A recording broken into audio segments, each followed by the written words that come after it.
નમસ્કાર મિત્રો, જય હિન્દ. હું છું ડીને ચૌધરી. ફરી એકવાર આપ સર્વનું સ્વાગત છે આપ સૌની સહિયારી યુટ્યુબ ચેનલ ડીઆર ગુજરાતીમાં. તો મિત્રો, આ વિડીયોમાં વાત કરીશું શિક્ષણ સહાયક ભરતી 2024ને લઈ અને એક નવી અપડેટ આવી છે. સાથે સાથે શિક્ષણ સહાયકની ભરતીમાં મુખ્ય પરીક્ષાના ગુણને ધ્યાને લેવા માટેની પણ રજૂઆતો કરવામાં આવી છે.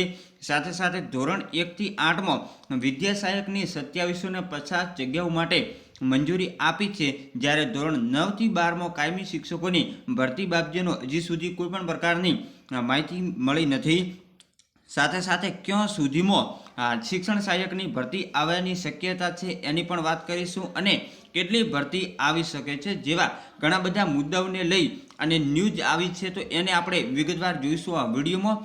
વિડીયો છેલ્લે સુધી જોતા રહેજો. ચેનલ પર નવા હો તો સબસ્ક્રાઇબ કરી બેલ આઇકન પ્રેસ કરી દો, અને આપણા ટેલિગ્રામ અને વોટ્સઅપના ગ્રુપની લિંક નીચે આપેલી છે જેમાં જોઈન થવા વિનંતી. તો ચાલો વિડીયો શરૂ કરીએ.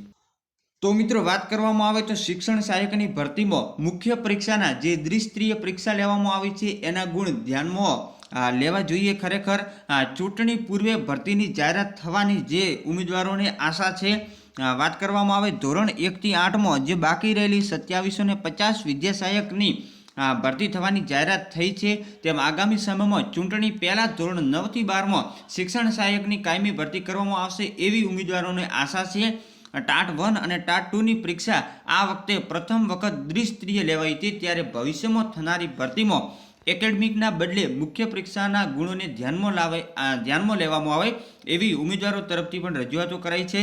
સાથે સાથે ચાલુ વર્ષે ટાટ સેકન્ડરી અને ટાટ હાયર સેકન્ડરીની જે મેઇન્સ અને પ્રિલિમિનરી જેમાં કટ ઓફ માર્ક્સ મેળવનારા જે ઉમેદવારો હતા પ્રિલિમિનરીમાં એમને મુખ્ય પરીક્ષા આપવા માટે મોકો મળેલો હતો. સાથે સાથે ક્લાસ 2 માટે જે રીતે દ્વિસ્તરીય પરીક્ષા લેવામાં આવે એ રીતે ટાટ 1 અને 2ની પણ લેવાઈ હતી, અને ધોરણ 9 થી 12માં શિક્ષણ સહાયકની કાયમી ભરતીનું આયોજન કરાય જેમાં મુખ્ય પરીક્ષામાં મેળવેલા ગુણને ધ્યાને લેવામાં આવે અને એના આધારે સંપૂર્ણ મેરિટ પણ બનાવવામાં આવે એવી શિક્ષણ મંત્રી, સચિવ તેમજ નિયામક સમક્ષ રજૂઆત કરાઈ છે.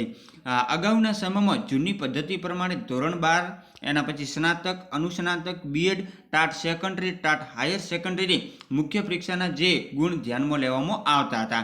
એકેડમિક મેરિટ બનતું, એમાં કદાચ બોગસ સર્ટિફિકેટના આધારે મેરિટમાં અમુક ઉમેદવારો આગળ જતા અને સાચા ઉમેદવારો પાછળ રહી જતા એવું થતું હતું, પરંતુ આ વખતે દ્વિસ્તરીય પરીક્ષા મુજબ ગુણને આધારે મેરિટ બનાવવા માટેની જે ઉમેદવારો માગણી કરી છે.